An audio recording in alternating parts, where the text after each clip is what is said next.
Hey everybody, I posted my video ranking all the tanks based on personal enjoyment, not based on power level this morning, and of course Blizzard responded almost immediately by posting a blue post talking about tank survivability, how it's too strong, and how they're going to nerf tank self-sustain and survivability.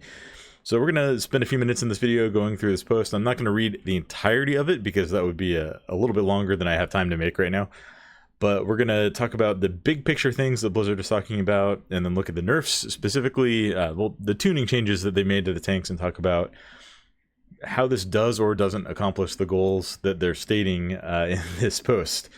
So we'll start with reading the first paragraph here. With the introduction of Dragonflight talent systems and season over season changes, tanks in World of Warcraft have become extremely durable relative to non-tank characters.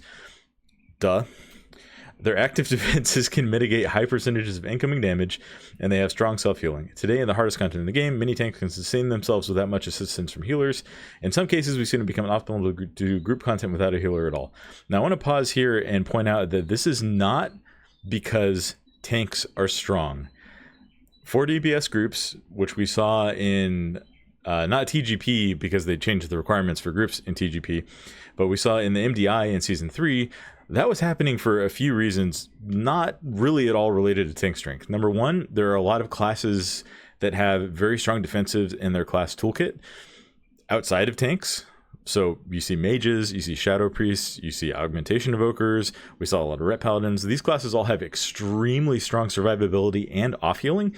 And that's kind of why those were the meta classes that season. That's kind of why there's still the meta classes this season to a large degree. And that's why we saw those classes be the 4 DPS 1 tank groups. This doesn't have anything to do with tank power. It has everything to do with healing power and the survivability that other classes have, especially DPS classes have, outside of relying on a healer. Just continuing on, World of Warcraft is an MMO, and its multiplayer aspects are a major strength. Group content is extremely rewarding when players performing different roles come together to overcome a challenge. We want to reinforce the importance of the healer role and work toward gameplay where tanks and healers collaborate to reduce the damage the tank is taking and to restore the tank's lost health. Big picture, I think this is an okay goal. It is really fun when you're playing a Blood DK, for example, and you can just completely ignore having to interact with a healer. But I don't think that's necessarily healthy for the state of the game, especially if you have healer friends who want to participate in healing the group. Well, let's go on and we'll talk some more about that as we continue here. Tank durability can cause some other problems as well, especially in challenging endgame content that we want to work toward improving. And they've identified two things here. Enemy damage is increased to challenge tanks, but if it's increased too much, it gets spiky and puts tanks in significant danger if their defense is ever dropped. This is definitely true. This is historically a weakness of Blood DK, which is the trade-off for having incredibly high self-healing. But this has started to kind of creep into other classes as well, and if you played on the beta, almost every tank is susceptible to just dying if you drop your active mitigation. Second, if tanks are not threatened enough, then the most challenging part of endgame content can become keeping the DPS and healers alive, often against high burst damage. I kind of object to this because Blizzard are the ones who are choosing how the damage to the group happens. It doesn't have to be bursty. You can go back historically in the game. There have been a lot of times where the challenge to healers was ensuring that they don't run out of mana, was ensuring that they're doing protection against rot damage against the group. It doesn't have to be huge bursts of spiky damage. That's a tuning problem. So let's look at what Blizzard is planning to do as far as the tank side of things goes to address the problems that they've identified. Tanks will take more damage overall, but shouldn't die significantly more often. They want to increase tank reliance on healers. Basically, they want to give tanks more damage taken overall, but it should be a lot smoother. Right, and that's the second one here. Tank damage intake should be steady and not too fast. I think these are okay points, and if they accomplish these goals, I would be pretty happy with that. The skepticism that I have is that for the entirety of Dragonflight, Blizzard identified problems with healers and said healing is too strong and damage is too spiky, and their solution was to increase the health pool of all players by 25% and increase the damage dealt by mobs by 25%. So essentially, like, they say damage is too spiky, but then the end result of their fixes is that damage is just as spiky and healers are just weaker in comparison to the amount of healing they have to do. So Blizzard, especially like the encounter team's reaction to these things, have shown a consistent pattern over the last 2+ years of identifying a problem and then not implementing a solution that actually fixes that problem. And so that's why the changes that they're talking about here are a little bit concerning to me. I'm seeing some yellow flags. The next point, tanks will have strong answers to threats or periods of danger, but less sustained self-healing. I think this is okay for the most part. Tank cooldowns are a critical part of playing a tank class correctly. When you know a tank buster is coming, you hit shield wall, or you hit Icebound Fortitude, or whatever your main button is on that tank. That's interesting. Well, it's at least engaging gameplay, and we know how to deal with those situations. The problem is there are a lot of single packs in Mythic Plus keys these days where you pull it, and if you drop your defensives for a second, you can just get one shot. And hopefully that's something they're going to address. I'm not super confident that it is based on the tuning of the new dungeons in the beta so far, but let's continue on. Healer gameplay should not be dominated by tank healing. I think they're trying to strike a balance here where they want healers to have to heal tanks, but they don't want healers to exclusively have to heal tanks. We're kind of on like one extreme right now where healers often don't have to heal tanks at all because tanks can just do it all for themselves. And they want to kind of bring the pendulum back toward the middle, avoiding the other extreme where tanks have to be healed with every GCD, but finding a balance where you do have to pay attention to the tank as a healer, but you have to heal the rest of the group too, and maybe you also still have some time to do damage. This last one, tank gameplay should not significantly change or require actions like kiting to survive. This is a big one, and I really hope that they achieve this, where if you're a tank, you feel like you have the tools available and the passive defenses available to stay in the middle of a group that you're pulling, continue fighting it as normal, and not have to jump away and run away with your tail between your legs, hoping that things won't catch up to you because they'll kill you. They are asking for feedback on this, so I'm going to do some more testing on the beta probably later this week, and we will give some feedback on the forums about how their changes actually look. There is a class updates post talking about tanks specifically that went along with this. It says, in the War Within, all character stamina has been increased by 60% as part of an overall adjustment to the pace of healing gameplay. The problem is, like, this is kind of the same trap they fell into with Dragonflight, right? If you're increasing health, but you're not increasing healing to some degree to compensate, you're just nerfing healers. You're not really changing healing gameplay. Let's try to stay focused on the tanks though here. So Blood Decay. Deathstrike is a powerful ability that allows Blood Death Knights to mitigate a percentage of any form of damage taken in the last 5 seconds. In a way, Deathstrike works like a retroactive shield block. Instead of reducing damage up front, it mitigates the damage you took from a hit by healing you. If used in succession, Deathstrike can affect a single hit multiple times, which would be comparable to blocking a hit, then going back in time and blocking it again. In some cases, restoring yourself to a higher health than when you started. In the War Within, we're changing Deathstrike to only heal the Death Knight for a percentage of damage taken from a given damage event once, to make it scale more like other tank mitigation abilities. If they don't make any other tuning changes to Deathstrike and Death Knights and the incoming damage in general and instances, this is really, really bad for Blood. One of Blood's strengths is that you can take huge chunks of damage and then heal yourself back up all the way to full health using Deathstrike. You're not really going to be able to do that anymore. Let's say you take a hit for 60% of your maximum health. It's a big tank buster. Other tanks would deal with this by blocking it, or by staggering it, or by having huge armor through Iron Fur. Blood, you just face tank all of that damage and then heal it back up, sometimes using a couple of Death Strikes. Now, only the first Death Strike you use in the next 4 seconds is going to be impacted by that big hit. If you're not able to gain back all of your health, you're just going to be at a lower percentage. And the goal here is that you would rely on healers, but the end result of this change that they're making is that Death Knight damage intake is going to be just as spiky, assuming they don't make any other changes, which hopefully they will. Your damage is going to be just as spiky, but now you can't take care of it on your own, and your healer actually has to panic and focus a ton of heals into you. So I'm very skeptical that this change is going to be good for Death Knight. They are also reducing runic power generation somewhat. This will lower the overall amount of Death Strikes that you're able to cast, which I think, given the context of the Death Strike nerf, not super impactful because storing up 3 death strikes to use when you take a huge amount of damage isn't really going to be a thing anymore anyway, unless you have huge incoming sustained damage and you're getting hit again between each death strike, but then like you're just going to get crushed. Death strike can now only heal yeah, we already talked about this one.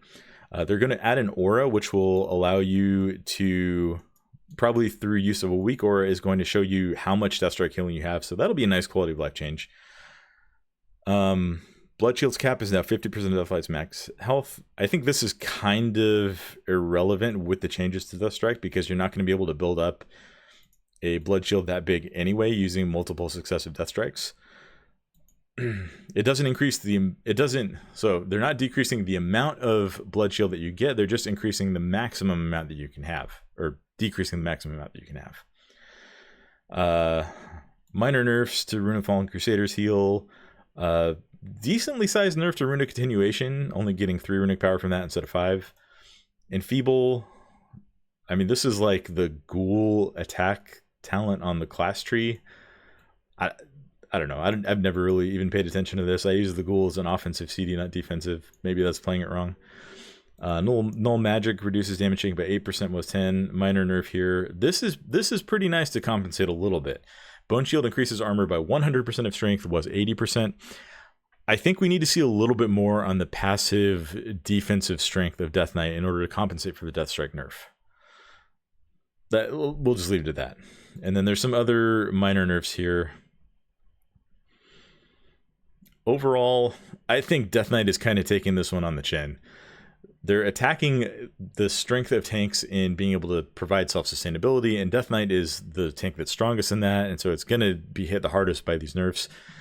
I really hope they revisit this or do something else to kind of compensate for it here, because Death Knight is going to be in a world of hurt.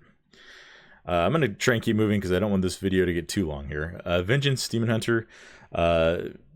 Long story short for Vengeance, they're not adjusting soul fragments basically at all. So Vengeance is...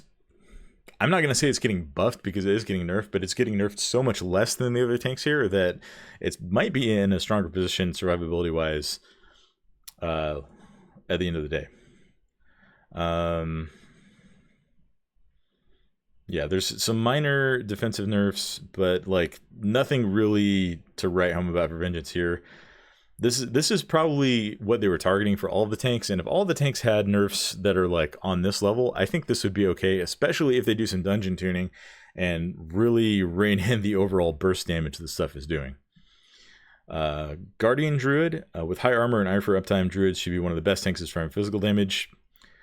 I think Warrior is just miles ahead on this, and like Druid's better than some other tanks, but I don't know. I don't know how true this is anymore. We're increasing the damage they take from all types of damage and balancing the power of their self-healing. We're also reducing the durations of some of their cooldowns to make timing their use more important. Frenzied Regen gets a massive nerf here. It now heals you for 20% of your max health, down from 32%. So that's like a third of the healing that it does just lopped off. Iron Fur got a slight nerf based on or to the amount of armor that it gives. Renewal gets a pretty hefty nerf. This is again like a 33% healing reduction. This might be getting to the point where Renewal might not be worth taking anymore.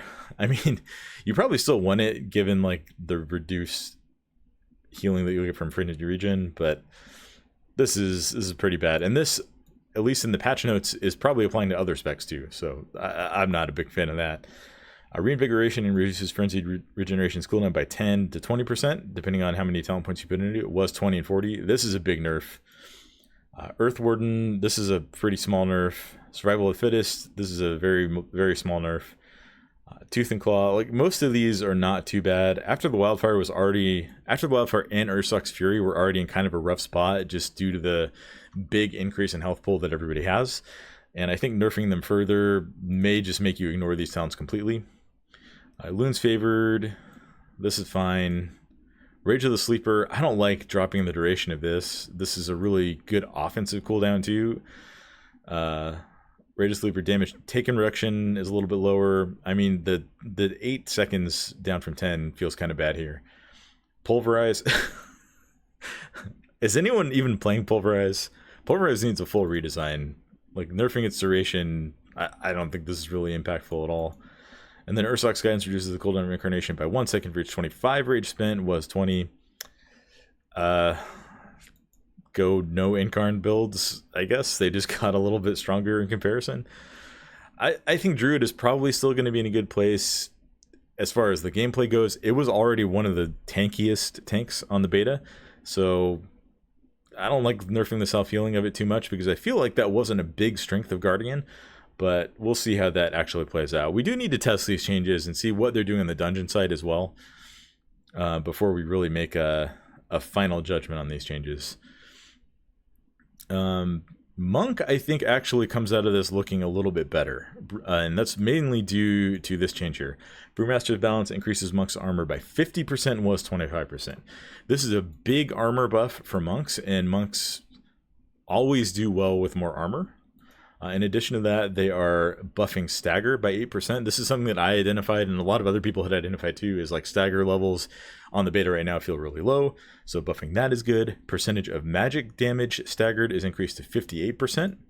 This is pretty nice. It's a big upgrade from the 45% it was at previously. They nerfed the passive talents that you would take as opposed to Dampen Harm and Diffuse Magic, so I think you probably just take Dampen Harm and Diffuse Magic, and then you have more active buttons, which is kind of counteracting spiky damage gameplay. I don't know. Most of the rest of these changes are kind of minor. Spirit of the Ox, chance to summon a Healing Sphere reduced by 40%. This feels kind of bad because it feels like Healing Spheres already weren't doing very much in War Within, and giving you 40% less of them, I'm not a big fan of that. Celestial Brew was already pretty weak too, so reducing that by 10%. God, I don't know what they're trying to do with that. But overall, I think compared to what some of the other tanks are getting, Brewmaster looks like it's actually going to be at least as strong defensively as it was prior to these changes due to the armor and stagger buffs, kind of reinforcing a weakness that it has and then doubling down on one of its strengths. So I'm pretty happy with how Brewmaster comes away from this. It might move up into my second spot given the gutting of Deathstrike, so we'll have to see how this actually plays. Prop Paladin, one of the big things that I complained about Prop Paladin was Word of Glory healing feeling weak, and they did buff it. However, they only buffed it by 10%. I feel like this could have been 100%, and Word of Glory still would feel like kind of on par with what it is right now in Dragonflight. Some of the other nerfs here are, I think, mostly irrelevant. Reducing Sentinel to 16 seconds and Eye of Tyr to 6 seconds feels pretty bad. I don't know. Prop Paladin was already my least favorite tank, and I don't think they really properly addressed the weakness that it had, and I don't think they made any changes that make me more likely to consider it for getting a lot of play in Season 1. And then Prop Warrior, we're going to go through all these since this is going to be my main class heading into A War Within. Warriors are the strongest tank against physical damage. This is true. Though they can be vulnerable to magic damage or periodic damage. In this round of changes, we're increasing their damage taken across the board by reducing the power of defensive stance. I don't like that. Warriors also have some strong heals that scale with their maximum health, like Indomitable and Impending Victory. Are those really that strong, though? I mean, maybe they're stronger relative to live because of the increased health pool, but like Indomitable is a shadow of what it was as a legendary in Legion, and Impending Victory is good, but like it's not Deathstrike, you know? So we're reducing the power of those abilities to compensate for the 60% increase to stamina. That's okay. Pain and Gain now heals you for 2% of your max health, was 3.5. This is not, I mean, this also has like a 10-second ICD, so I don't feel like this is really impactful at all. This certainly doesn't help against spike damage. Impending Victory now heals for 20% of maximum health, was 30%. That's a pretty hefty nerf, but I feel like that's still okay. You do such a good job of smoothing damage incoming as a warrior with block that this is probably fine. You just want to be... I don't know if this even changes how you use Impending Victory. A defensive stance reduces damage taken by 16%, was 20. So this is not a huge nerf. Fight through the flames and causes defensive stance to reduce magic damage you take by 6% was 5%. So that's a nice little buff to compensate, but you're still going to end up taking more magic damage overall relative to... Well, I guess if this is additive, then it's still going to be better in Dragonflight, but like 1% better. End of the fray increases haste by up to 8%. I don't know why they're changing this. That's kind of a weird change. Okay, so you have 2% less haste if you take into the fray. I'm not even sure that's going to be the best talent on the choice node there. Punish reduces damage enemies deal to you by 2% was 3%. This is fine. Enduring Alacrity increases stamina and armor by 8% was 10%. This is fine. Indomitable Rage, or Indomitable, increases your maximum health by 6% was 10, and then heals you for 1% of your maximum health per 20 rage spent was 10 rage. So you're getting basically half the healing value out of this and significantly less max health. I don't like them targeting this for a nerf because I feel like it already wasn't super impactful, but I guess it's in line with what other tanks are getting. Defender's Aegis reduces shield wall cooldown by 60 seconds with 30. This is actually a really nice buff because now you're going to have access to shield wall even more often, and you already have pretty decent cooldown reduction on it as well. Impenetrable Wall causes shield slam to generate an additional 4 rage was 3, and reduces the remaining cooldown of shield wall by 6 seconds was 5. So they're giving you a lot more access to shield wall as a warrior, which feels pretty great. I'm not going to complain about that. And then Disrupting Shout cooldown increased to 90 seconds was 75. I don't like this change at all. So I see what they're trying to do here. If you compare Disrupting Shout to Sigil of Silence and to the Gorefiend's Grasp Silence that Vengeance Demon Hunter and Blood DK have respectively, those both have a 90-second cooldown, and they're increasing this to 90 seconds to match. The problem is those are both hard silences. If you hit a mob with Sigil of Silence, it is silenced unless it is immune to CC. It is silenced for the duration. If you hit a mob with Gorefiend's Grasp, same thing. It is silenced for the 3-second duration. You can obviously increase that with an Evoker in your party as well. If you use their, I forget what it's called, the breath that increases CC duration. Disrupting Shout is an interrupt. So first of all, it's harder to actually effectively use this on multiple mobs if they're staggering their cast times. And second, you have to actually interrupt them for this to have any effect. Increasing the cooldown from 75 to 90 seconds makes it just flat out worse. And this doesn't really do anything to address Blizzard's stated goals here, which is to smooth out incoming damage. This is going to lead to more casts getting off if you were using Disrupting Shout really well, which you weren't even taking it in most scenarios, I think. But it's going to lead to more casts getting off. It also nerfs one option that warriors have for mob control, which is already a weakness of the class compared to a lot of the other tanks. So I think this is probably the worst thing they've done to warrior here. They haven't touched the value of block at all, so I think at the end of the day, warrior actually comes out of this looking relatively unscathed. But yeah, I think the real loser here is Blood DK. Probably to a lesser extent Prot Paladin as well, but I wasn't looking too closely at Prot Paladin anyway, so Blood DK definitely takes this one on the chin. So that might drop it down in the rankings for me a little bit. I want to see what the changes that they're making to dungeons are. I looked at the patch notes in addition to these blue posts, and unfortunately there's not any mention of changes to dungeon tuning. So hopefully those are undocumented and we'll be getting some data mining on those. Hopefully some more news on that is coming, because if they just make these changes to tanks and don't make any tuning changes to the dungeon, they are not addressing the problem that they've identified here. Let me know what you guys think in the comments down below. Let me know if this changes your opinions on any of the tanks. And as always, if you made it this far in the video, please give it a like, give the channel a subscribe, and I hope to see you guys all on the next stream and in my next video. Farewell.